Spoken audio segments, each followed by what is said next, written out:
د تجارت او بزنس د پیل په لومړي کال کې د بریا لاس رازونه. کله چې تاسو نوی بزنس پیل کړئ یا په بل اصطلاح د بزنس په لومړي کال کې وئ او په هغه بزنس کې چې تاسو فعالیت ترسره کوئ ډېر سیالان شتون ولري، نو دا ډېره ستونزمنه ده چې تاسو به ژر بریا ته ورسیږئ. خو که چېرې تاسو غوره پرېکړې وکړئ او د خپل بزنس لپاره ښه تصمیمونه ونیسئ او نوښتګر ذهن ولرئ، نو دا مسیر به بیا ډېر ژر طی کړئ او ډېر ژر به تاسو بریا ته ورسیږئ. لومړنی راز دا دی چې تاسو د خپل بزنس لپاره په لومړي کال کې کله چې تاسو نوی پیل کړی وي یو غوره بزنس پلان چمتو کړئ، یو غوره بزنس موډل د هغې لپاره جوړ کړئ.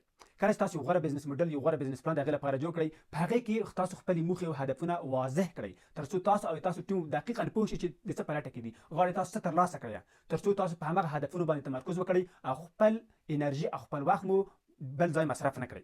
دویم کار چې تاسو باید ترسره کړئ هغه دا دی چې تاسو د خپلو پیرودونکو غوښتنو ته لبیک ووایئ، د هغوی په ضرورت باندې تمرکز وکړئ، په خپل محصول فقط تمرکز مه کوئ. تاسو باید د پیرودونکو یوه ستونزه حل کړئ تر څو تاسو د هغې ستونزې په مقابل کې تاسو ته پیسې درکړي. کله چې تاسو د هغوی ستونزې حل کړئ، هغوی تاسو څخه راضي شي، هغوی بیا تاسو بزنس نورو کسانو ته ورمعرفي کوي چې د هغه بزنس غوره جنس یا غوره خدمت وړاندې کوي. دریم کار چې تاسو باید په لومړي کال کې ترسره کړئ هغه دا دی چې تاسو باید لګښتونه کنټرول کړئ. تاسو باید د خپل بزنس پیسې په بې ارزښته څیزونو باندې مصرف نه کړئ. په داسې څیزونو باید تاسو خپل بزنس پیسې مصرف کړئ چې هغه واقعا تاسو بزنس ته حیاتي ارزښت لري. 90% بزنسونه چې په لومړي کال کې له منځه ځي یا سقوط کېږي، هغوی د پیسو د نشتوالي له امله سقوط کېږي. کله چې بزنس د پیسو د نغدو پیسو د کموالي سره مخامخ شي، په دې معنا سره ده لکه یو وجود چې د اکسیجن له کمبود سره مخامخ شي، نو هغه وخت دی چې دغه بزنس د مرګ طرف ته بیول کېږي. نو تاسو که چېرته لګښتونه کنټرول نه کړئ، هغه پیسې چې تاسو لګوئ هغه کنټرول نه کړئ، په هر څه تاسو پیسې ورکړئ او خپل نغدېدو قدرت له منځه یوسئ، نو تاسو بزنس په لومړي کال کې له منځه ځي. نو دغه یو راز دی چې تاسو باید خپل لګښتونه کنټرول کړئ.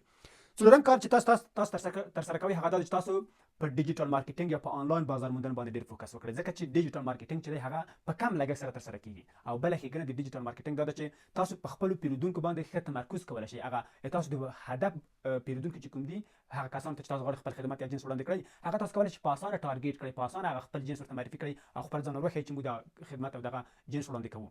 یعنې که چېرې تاسو سنتي بازار موندنه وکړئ، لکه بیلبوردونه تاسو ووهئ یا مثلا نور چاپېریالي اعلانات ترسره کړئ، هغه تاسو څخه ډېرې پیسې مصرفوي. اما ډیجیټل مارکیټینګ مثلا ویبسایټ طریقه تبلیغات، پی پی سی تبلیغات، په فیسبوک کې تبلیغات یا فیسبوک خپله محتوا تولیدول، په انسټاګرام کې، په لینکډین کې یا په ټویټر کې یا په یوټیوب کې فعالیت ترسره کول، خپلو پیرودونکو ته داسې یو ارزښت وړاندې کول تر څو دوی د محتوا په واسطه یو څه زده کړي، هغوی تاسو سره اشنا کوي او هغوی باید تاسو څخه جنس او خدمت یا محصول څنګه کوي اخلي یې.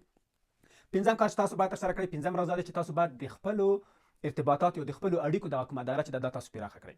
هر څومره چې تاسو ښه پارتنران کولی شئ مونده کړئ، تاسو کولی شئ پیدا کړئ. هغه کسان چې تاسو تامین کوونکي دي د خام موادو یا مثلا په بزنس کې تاسو پارتنران دي، هغوی سره تاسو کولی شئ چې اړیکې ډېرې کړئ او هغه ډېر کړئ. کله چې تاسو ښه تامین کوونکي ولرئ، ښه پارتنران ولرئ چې په ښه قیمت تاسو ته مثلا خام مواد درکړي یا تاسو ته یو خدمت ترسره کړي، په هماغه اندازه تاسو جنسونه ارزانه تماموي او پیرودونکو ته په ارزانه بڼه هغه خدمت ترسره کولی شئ. شپږم کار چې تاسو باید ترسره کړئ هغه دا دی چې پیرودونکو ته په متفاوته بڼه هغه تاسو کوم ارزښت چې دی په بزنس کې هغه وړاندې کړئ، هغه جنس چې دی هغه خدمت دی. یعنې دا ته باید تاسو د خپلو سیالانو سره تفاوت ولرئ. کله چې تاسو سیالانو سره تفاوت رامنځته نه کړئ، تاسو او د سیالانو ترمنځ یا پیرودونکي تفاوت نشي پیدا کولی، توپیر نشي پیدا کولی، او هغه کسان چې تاسو څخه مخکې بزنس شروع کړی دي د هغوی څخه هغه خدمت یا جنس اخلي. نو تاسو باید یو تفاوت ولرئ، پیرودونکي ته ووایئ چې ولې له تاسو څخه دغه جنس باید واخیستل شي، هغه دلیل تاسو باید قوي کړئ. اووم دلیل چې تاسو باید اووم راز چې تاسو باید په هغه باندې کار وکړئ، اووم ګام چې باید تاسو ترسره کړئ هغه دا دی چې تاسو باید ولیدل شئ. یعنې کله چې تاسو یو ښه جنس هم پیرودونکو ته وړاندې کړئ او هغوی تاسو څخه خبر نه وي، نو تاسو څخه هغه جنس یا خدمت نه اخلي. تاسو باید داسې یو کار وکړئ چې پیرودونکي په خپل ځان باندې خبر کړئ. یعنې باید تاسو خلکو ته هغه خپل ځان ور وښیئ چې موږ څوک یو څه ترسره کوو. اتم کار چې دی هغه دا دی چې تاسو باید سخت کار وکړئ، تاسو باید ټنبل نه وئ په خپل بزنس کې، تاسو باید زیار ایستونکي وئ، تاسو باید ځیرک زیار ایستونکي وئ. تاسو کله چې زحمت ونه باسئ په خپل بزنس کې، سخت کار ونه کړئ، نو تاسو له منځه ځئ، تاسو د سقوط مرحلې ته ځئ. لسم کار دا دی چې تاسو یو غوره ټیم جوړ کړئ، غوره کسان تاسو استخدام کړئ. کله چې تاسو غوره ټیم جوړ نه کړئ، د تاسو ټیم کمزوری وي، نو رقیبانو ټیم ځواکمن وي، بیا تاسو بزنس د رقیبانو سره سیالي نشئ ترسره کولی.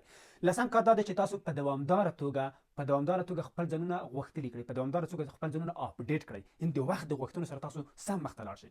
کله چې تاسو د وخت د غوښتنو سره سم مخته لاړ نه شئ، نو پیرودونکي به تاسو هغه کسانو ته ورځي چې هغوی نوښتګر وي، هغوی نوي محصولات وړاندې کوي، هغوی په خپلو خدمتونو کې اپډیټ راوستلی وي او د هغوی د غوښتنو مطابق یې عیار کړی وي. کله چې تاسو سنتي پاتې شئ، د بازار څخه ناخبره وئ، د پیرودونکو د غوښتنو څخه ناخبره وئ او ځان مو ویده اچولی وي، په هغه وخت کې تاسو بیا څنګه کېږئ؟ ګولېږئ او خپل بزنس ټغر مو په خپلو لاسونو باندې ټولوئ. تاسو راته ووایئ چې نور کوم رازونه دي چې د بزنس د بریا لامل کیږي، خصوصا په لومړي کال کې په کومنټ کې راته ولګئ. او دا ویډیو د هغه کسانو سره شریک کړئ چې نوی بزنس پیلوي یا یو بزنس یې شروع کړی وي یا هم غواړي د بزنس لپاره پرمختګ ورکړي. تر بل ویډیو پورې مو په الله جل جلاله سپارم.